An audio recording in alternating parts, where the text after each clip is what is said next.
Recording by Rafe Ball. The Woman of the Saeter by Jerome K. Jerome. Wild reindeer stalking is hardly so exciting a sport as the evening's veranda talk in Norway hotels would lead the trustful traveller to suppose.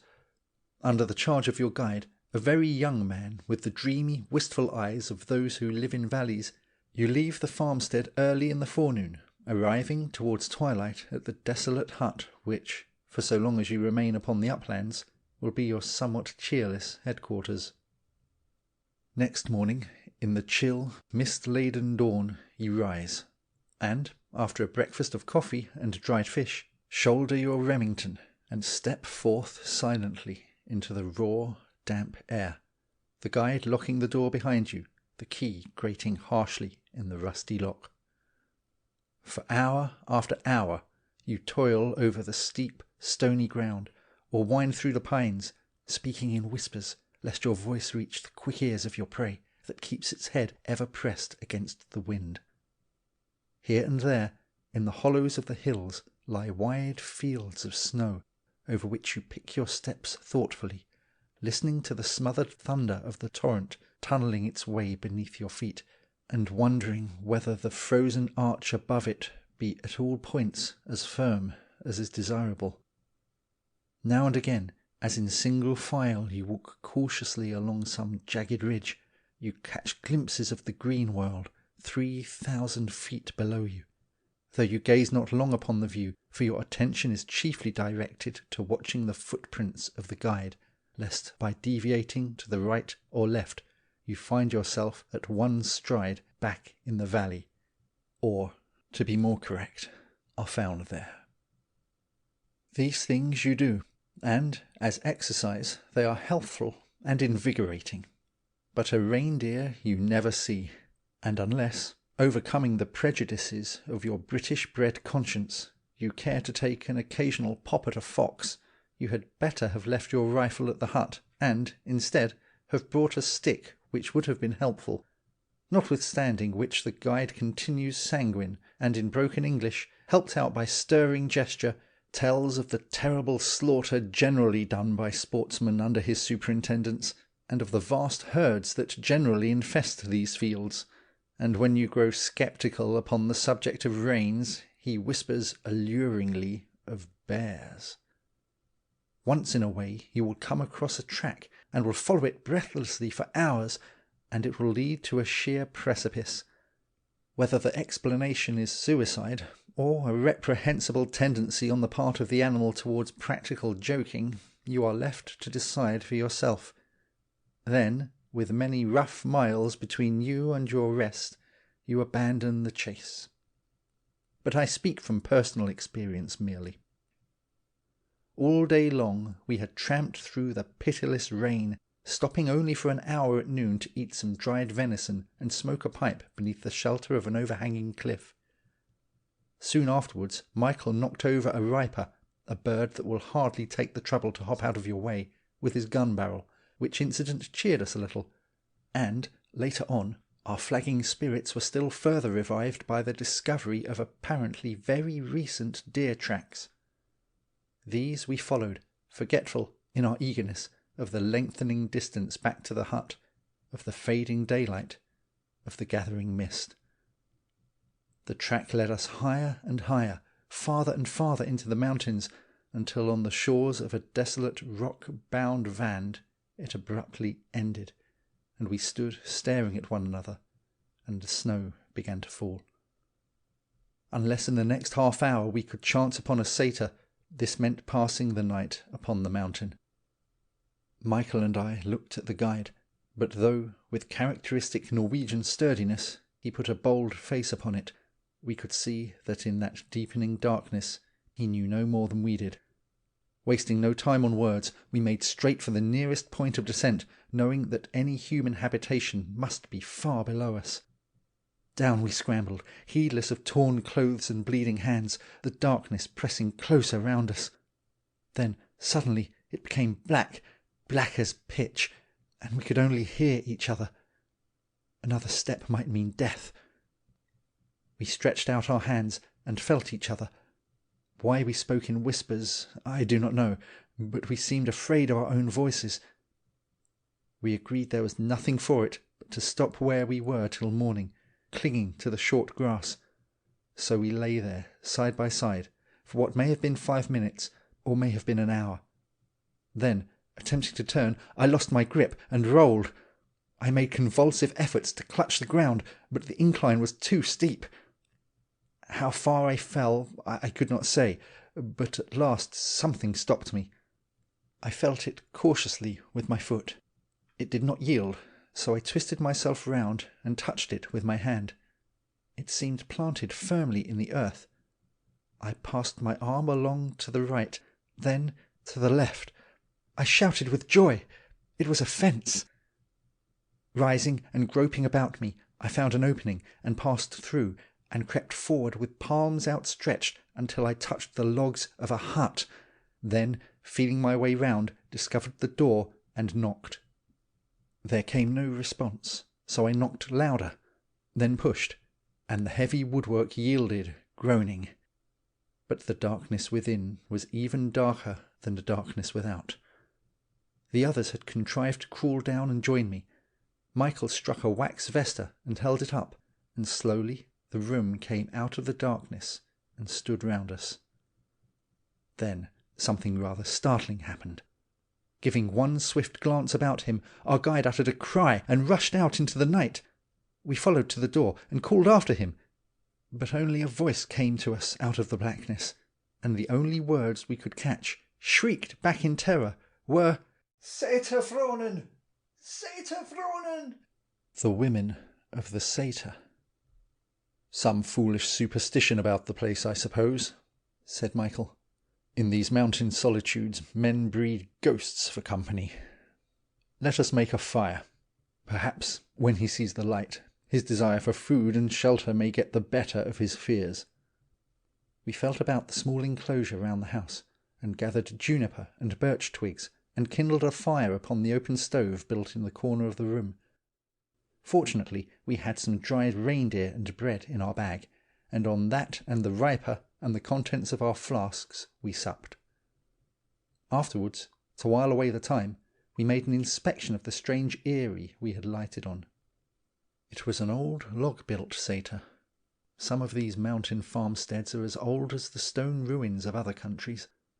Carvings of strange beasts and demons were upon its blackened rafters, and on the lintel, in runic letters, ran this legend: "Hund builded me in the days of Harfaga."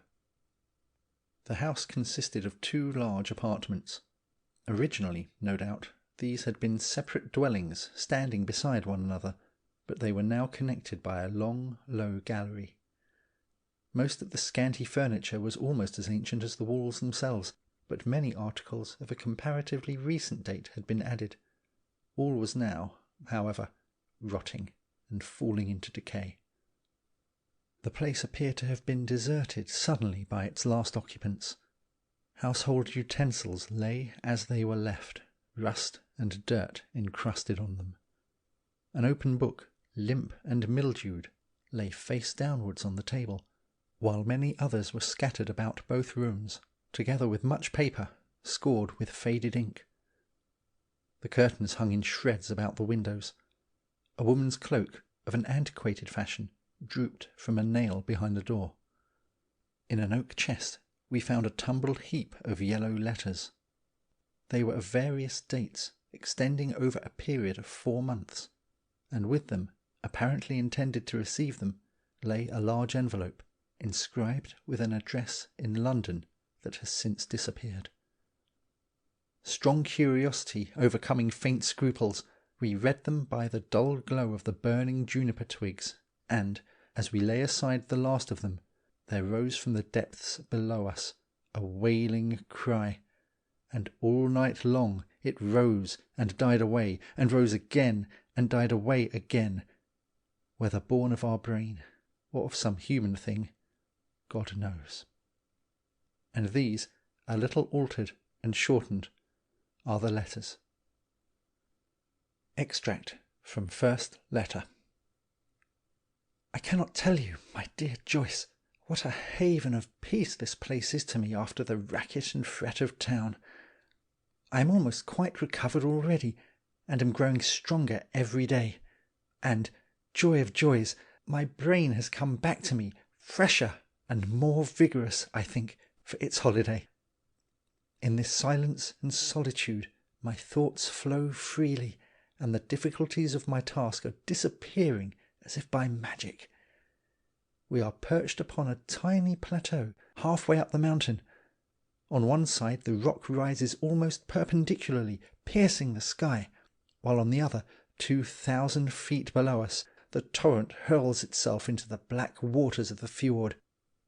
The house consists of 2 rooms, or rather it is 2 cabins connected by a passage. The larger one we use as a living room, and the other is our sleeping apartment. We have no servant, but do everything for ourselves. I fear sometimes Muriel must find it lonely.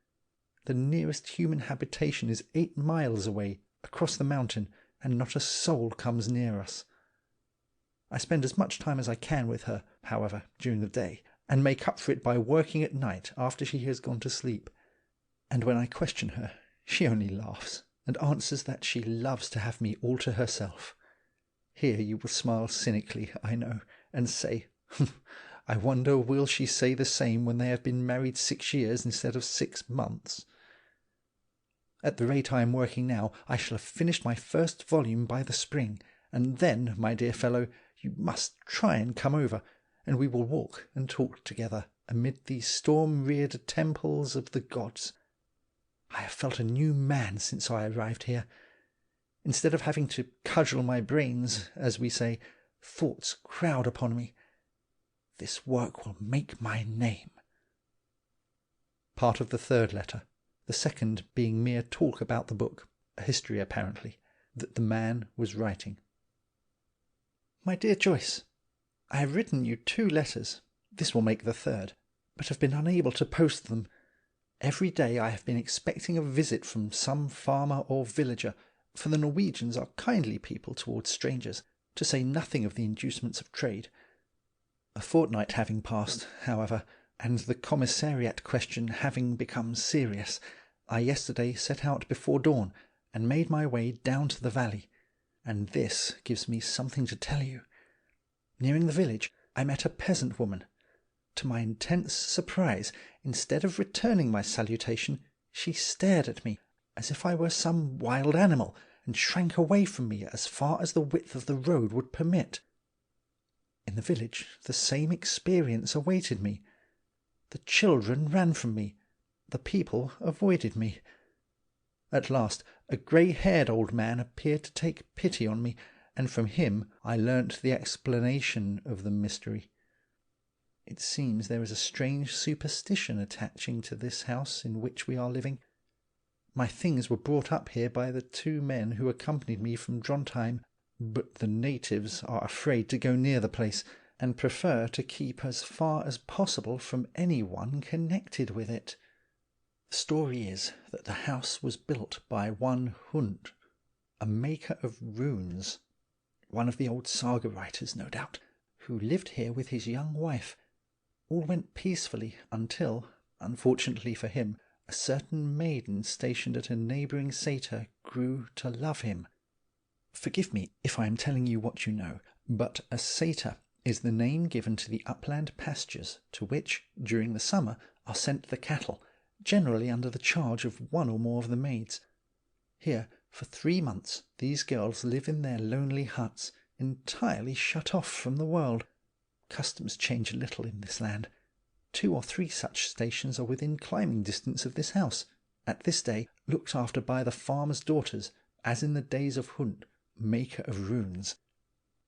Every night, by devious mountain paths, the woman would come and tap lightly at Hund's door.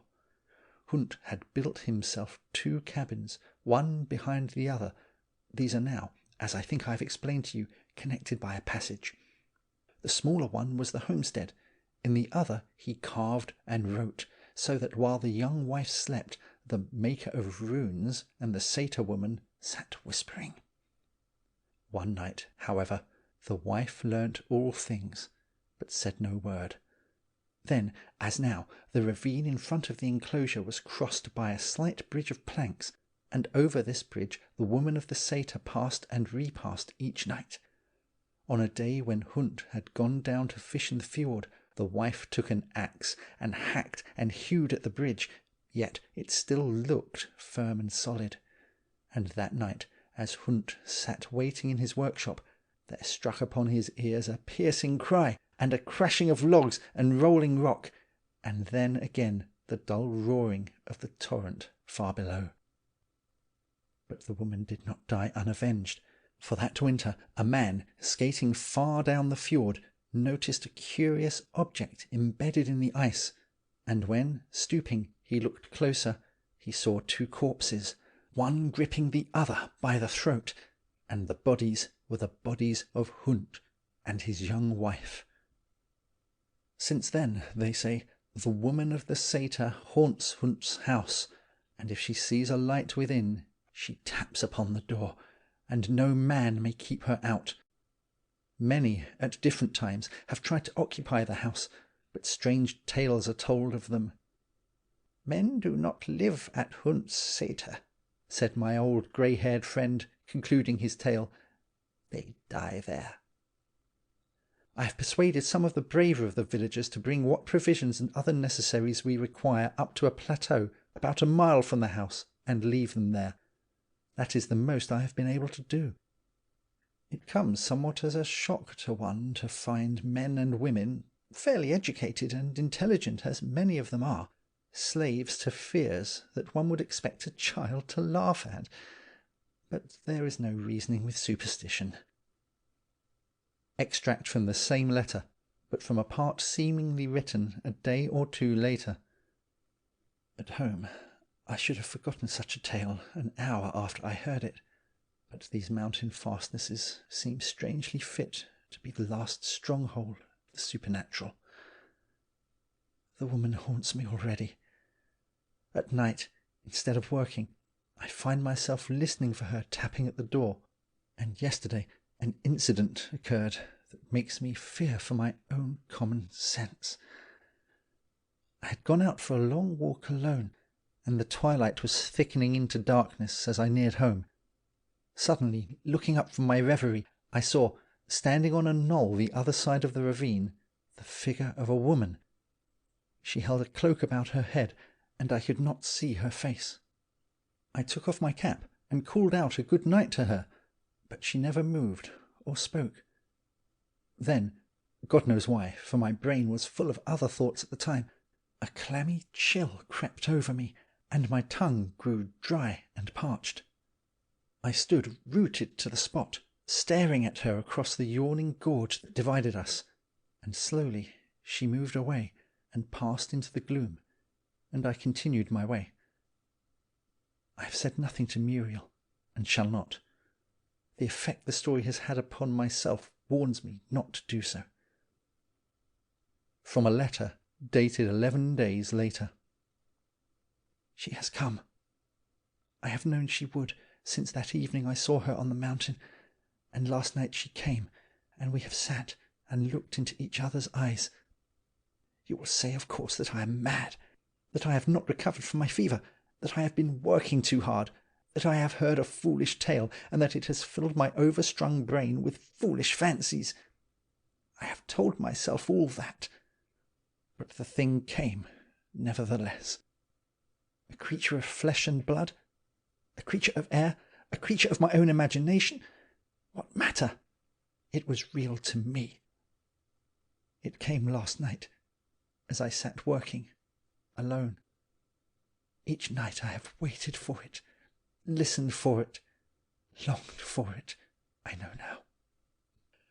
I heard the passing of its feet upon the bridge, the tapping of its hand upon the door 3 times. Tap, tap, tap. I felt my loins grow cold, and a pricking pain about my head, and I gripped my chair with both hands, and waited, and again there came the tapping. Tap, tap, tap. I rose and slipped the bolt of the door leading to the other room, and again I waited, and again there came the tapping. Tap, Tap, tap. Then I opened the heavy outer door, and the wind rushed past me, scattering my papers, and the woman entered in, and I closed the door behind her. She threw her hood back from her head, and unwound a kerchief from about her neck, and laid it on the table. Then she crossed and sat before the fire, and I noticed her bare feet were damp with the night dew. I stood over against her and gazed at her, and she smiled at me, a strange, wicked smile, but I could have laid my soul at her feet. She never spoke or moved, and neither did I feel the need of spoken words, for I understood the meaning of those upon the mount when they said, "Let us here make tabernacles. It is good for us to be here." How long a time passed thus, I do not know, but suddenly the woman held her hand up, listening, and there came a faint sound from the other room. Then swiftly she drew her hood about her face and passed out, closing the door softly behind her, and I drew back the bolt of the inner door and waited, and hearing nothing more, sat down, and must have fallen asleep in my chair. I awoke, and instantly there flashed through my mind the thought of the kerchief the woman had left behind her, and I started from my chair to hide it. But the table was already laid for breakfast, and my wife sat with her elbows on the table and her head between her hands, watching me with a look in her eyes that was new to me. She kissed me, though her lips were cold, and I argued to myself that the whole thing must have been a dream. But later in the day, passing the open door when her back was towards me, I saw her take the kerchief from a locked chest and look at it. I have told myself it must have been a kerchief of her own, and that all the rest has been my imagination. That, if not, then my strange visitant was no spirit, but a woman, and that, if human thing knows human thing, it was no creature of flesh and blood that sat beside me last night.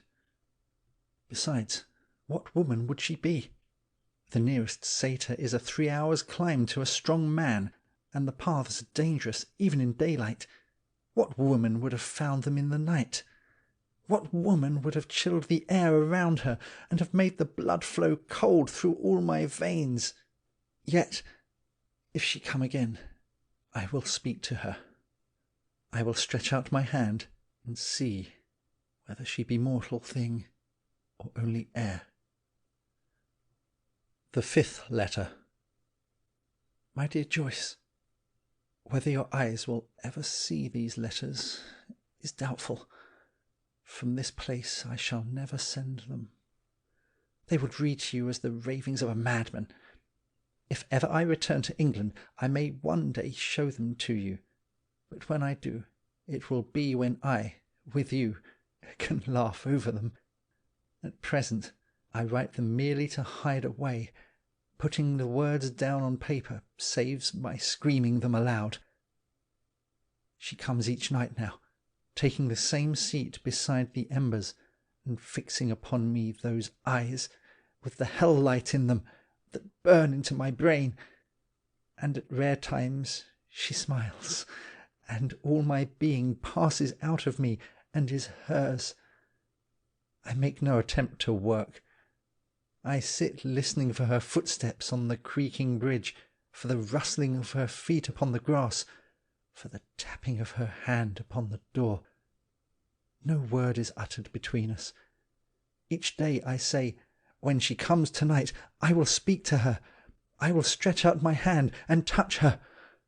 Yet, when she enters, all thought and will goes out from me.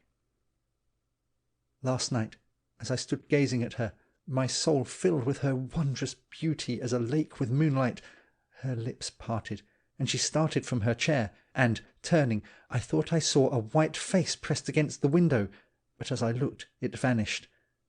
Then she drew her cloak about her and passed out.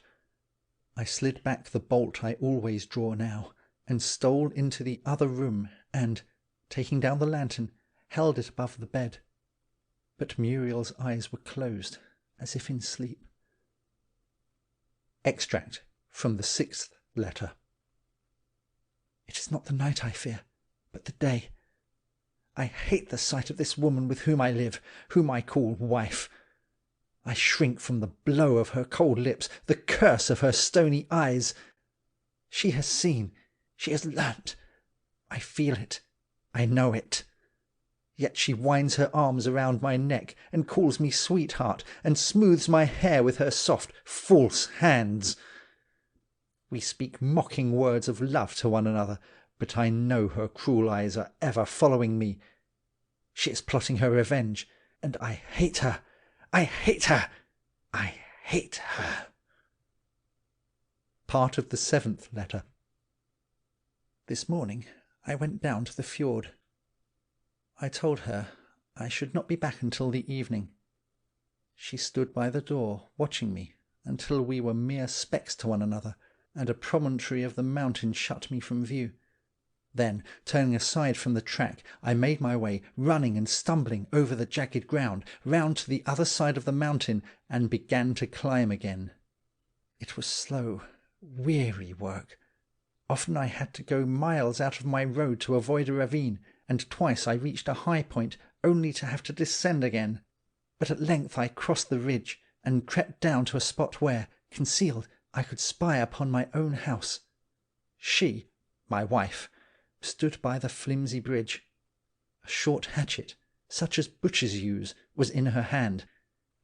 She leant against a pine trunk, with her arm behind her, as one stands whose back aches with long stooping in some cramped position, and even at that distance I could see the cruel smile about her lips. Then I recrossed the ridge and crawled down again, and, waiting until evening, walked slowly up the path. As I came in view of the house, she saw me and waved her handkerchief to me, and in answer I waved my hat, and shouted curses at her that the wind whirled away into the torrent. She met me with a kiss, and I breathed no hint to her that I had seen. Let her devil's work remain undisturbed.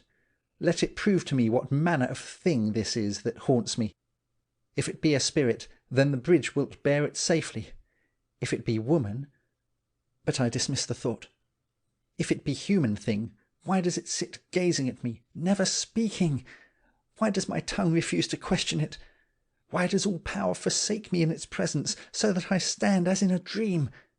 Yet, if it be spirit, why do I hear the passing of her feet? And why does the night rain glisten on her hair? I force myself back into my chair. It is far into the night, and I am alone, waiting, listening.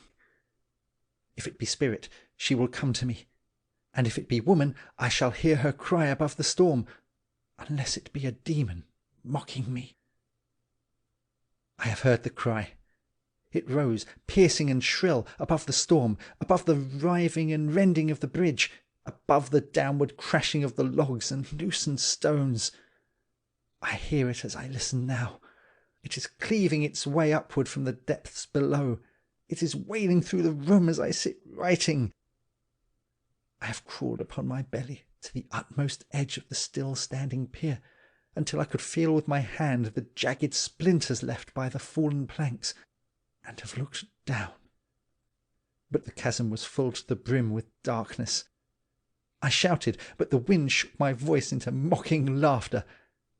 I sit here, feebly striking at the madness that is creeping nearer and nearer to me. I tell myself the whole thing is but the fever in my brain. The bridge was rotten. The storm was strong. The cry is but a single one among the many voices of the mountain. Yet still I listen, and it rises, clear and shrill, above the moaning of the pines, above the sobbing of the waters. It beats like blows upon my skull, and I know that she will never come again. Extract from the last letter. I shall address an envelope to you, and leave it among these letters. Then, should I never come back, some chance wanderer may one day find and post them to you, and you will know. My books and writings remain untouched. We sit together of a night, this woman I call wife, and I, she holding in her hands some knitted thing that never grows longer by a single stitch, and I with a volume before me that is ever open at the same page. And day and night we watch each other stealthily, moving to and fro about the silent house, and at times looking round swiftly, catch the smile upon her lips before she has time to smooth it away.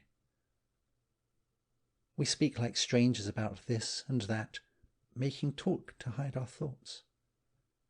We make a pretence of busying ourselves about whatever will help us to keep apart from one another. At night, sitting here between the shadows and the dull glow of the smouldering twigs, I sometimes think I hear the tapping I have learnt to listen for, and I start from my seat, and softly open the door and look out. But only the night stands there. Then I close to the latch, and she, the living woman, asks me in her purring voice what sound I heard, hiding a smile as she stoops low over her work. And I answer lightly, and, moving towards her, put my arm about her, feeling her softness and her suppleness, and wondering, supposing I held her close to me with one arm while pressing her from me with the other, how long before I should hear the cracking of her bones. For here, amid these savage solitudes, I also am grown savage. The old primeval passions of love and hate stir within me, and they are fierce and cruel and strong beyond what you men of the later ages could understand. The culture of the centuries has fallen from me as a flimsy garment whirled away by the mountain wind. The old savage instincts of the race lie bare. One day I shall twine my fingers about her full white throat, and her eyes will slowly come towards me, and her lips will part, and the red tongue creep out, and backwards, step by step, I shall push her before me, gazing the while upon her bloodless face, and it will be my turn to smile. Backwards through the open door, backwards along the garden path between the juniper bushes, backwards till her heels are overhanging the ravine, and she grips life with nothing but her little toes. I shall force her step by step before me. Then I shall lean forward, closer, closer, till I kiss her purpling lips, and down, down, down, past the startled seabirds, past the white spray of the foss, past the downward peeping pines, down, down, down we will go together, till we find the thing that lies sleeping beneath the waters of the fjord. With these words ended the last letter, unsigned. At the first streak of dawn we left the house, and, after much wandering, found our way back to the valley. But of our guide we heard no news. Whether he remained still upon the mountain, or whether, by some false step, he had perished upon that night, we never learned. End of The Woman of the Saeter. Recording by Rafe Ball.